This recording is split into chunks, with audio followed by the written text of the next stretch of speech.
everyone. I'm Tanner from the investment team at the LegalTech Fund, and welcome to In Studio with Truthsystems. Joining me today for their first appearance is Nam, co-founder of Truthsystems. It's great to have you here. Truthsystems is backed by the LegalTech Fund, and they're helping law firms build the future of AI governance.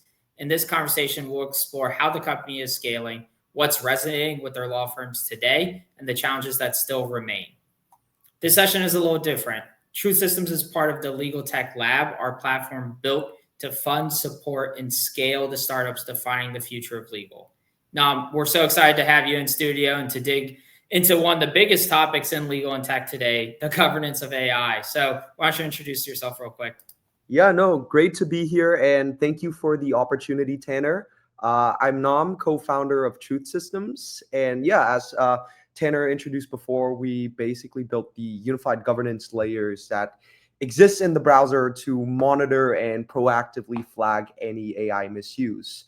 Now, both me and my co-founders were backgrounds was AI researchers in Stanford Law under Dr. Megan Ma, and we tackled this problem, way beforehand from a research perspective, and realizing that, this is a very active industry problem. So that's why we spin up Truthsystems. And yeah, it's just been a wild ride with the LegalTech Lab ever since. And yeah, it's an exciting times to be in AI governance. I love it. You're already starting to dive in on the product, which is what we're all about. So let's continue to dive in. Why, maybe is AI governance no longer optional for law firms in 2025 and beyond? Yeah. No, it's great questions. I think in 2025, you see a lot of the announcements of firms saying, hey, we've purchased this AI tools. And I think everyone is racing to say they use AI, but I believe that not enough firms are able to say how or even if they're using AI to the best standards. Yesterday, I heard Jayum from Lumio talking to keynote speaker, and she actually say most firms are using AI to erase down market. So using AI just to tackle very low hanging fruits. Now, if we want to flip that script and saying, hey, to be able to use AI to win the market and provide a differentiated service, being able to tell your clients how your attorneys and staff are using AI and what kind of safeguards you have in place will be the key difference maker in 2025. So I would even go to say that AI governance isn't optional anymore. It should be the key thing you think about in terms of your competitive advantage. I love it. I mean, let's keep going. Like, how does Charter, which is your AI governance agent, work in practice inside a firm? How's it turning some of those, governance risks into kind of differentiated opportunities and strategies? Yeah. So basically, the way Charter works is, think about your normal acceptable use of technology documents, right? What we do is instead of having a simple policy written in a PDF that people may forget to follow, our system actually translate that into dynamic guardrails that, first we actively monitors AI use in real time and are able to flag anything that might go against firm rules, client obligations, or even regulatory standards. So in essence, we let firms set up clear rules and controls for all of their AI tools, such as who can use the tools, how these tools should be used, and automatically applies those rules every time someone interacts with AI. And I know, GRC isn't a new category, but do you think AI governance should be viewed as almost a new layer of legal infrastructure? 100%. I think, as I said before, with more firms experiment and go out and use these different AI tools, being able to show to your clients and ensure within internally your organizations that you're using these tools safely and responsibly will be critical. So I say AI governance is indispensable in the future of legal infrastructure for sure. And when you think about being able to show your clients that you're using AI safely, how can strong AI governance become kind of a client-facing differentiation for those firms that are doing so? Right. I think, talking to firms and the clients they work with, one of the key shroud of mysteries that a lot of clients are coming to firms about is, okay, it seems like it's very cool that you're buying, the Harvey, Lagora, Westlaw, Lexus, but like, how are you improving the quality of the service that I'm providing? Like, how are your attorneys using these different tools? And most of the times I feel like firms have a very hard time to answer those questions, and sometimes they avoid those questions like altogether. Now, I think AI governance is essentially about understanding what your users are doing in these different platforms and how to ensure that they're always doing the right thing. So if you can show to your clients that these are the different ways our attorneys are using, these are the different guardrails that we're implementing, um, then the client internally believes that you are providing them a better service, and you're providing that layer of transparency that you're buying these tools to improve the outcome for them. And I think that's why AI governance can be a true, client-facing differentiator in this sense. I love it. Speaking of, monitoring what your stakeholders internally are doing, the rise of shadow IT, shadow, AI use is definitely a much talked about trend. What metrics or signals do you think firms should be tracking to make sure they're, using AI in a responsible manner?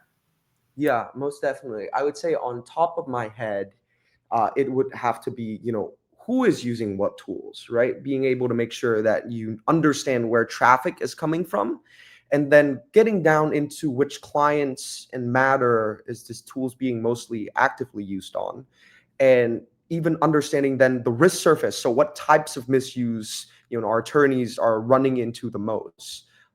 And I think this just requires a very active look into the logging and tracing of not only all your vendor solutions, but being able to extend that out to all the public platforms as well.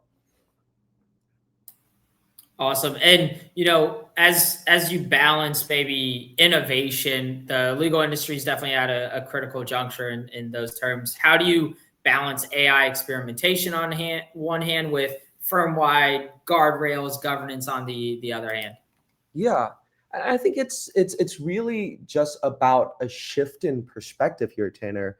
I think the way the industry have looked at governance policy making as something that, oh, okay, we'll hold 5 meetings across 1 quarter, and we will draft the acceptable use policies, and that's all we do in terms of AI governance.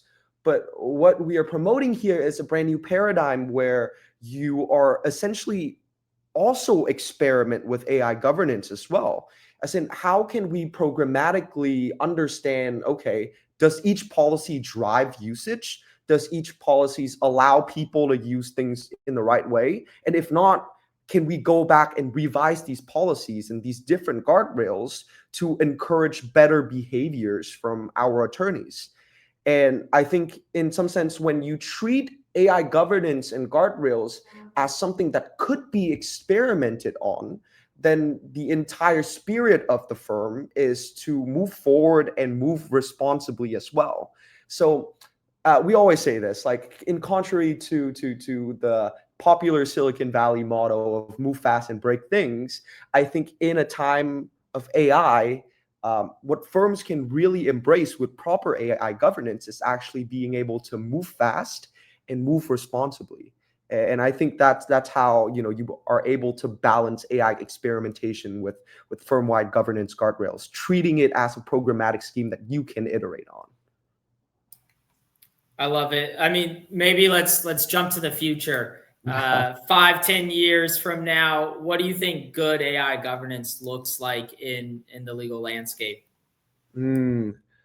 Obviously, I think I've said this, and I've said it again. It's really about knowing exactly how everyone in your organizations, the way they're using AI, where they might be using it wrong, and then being able to use those data to provide targeted training, as well as drafting policies that evolves and become dynamic with not just the way your users are interacting, but even to go further out because of the rate of changes in the technologies to evolve alongside the models as well. So I think what essentially a success in good AI governance is really treating it as an osmosis that is always evolving, that is always adaptive.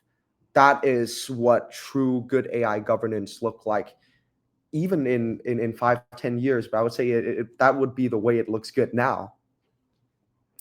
I love it. And so, last question here, and then we'll get you out of here.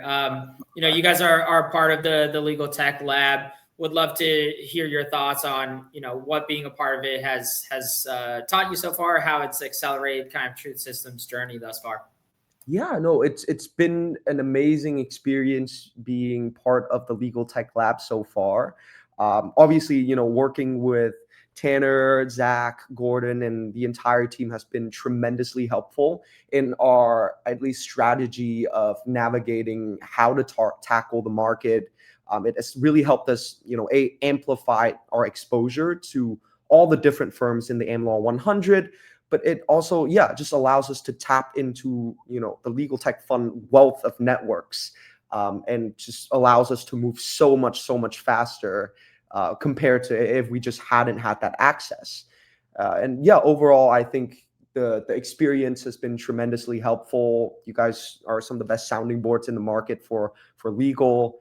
And I think just over the past 10 weeks, we've been able to move very, very fast with the Legal Tech Fund. I love it. And so now there's a lot of firms out there that are trying to move fast, but move responsibility as it pertains to their governance. They want to experiment, but they want to have guardrails. Where can prospects and customers find you guys best?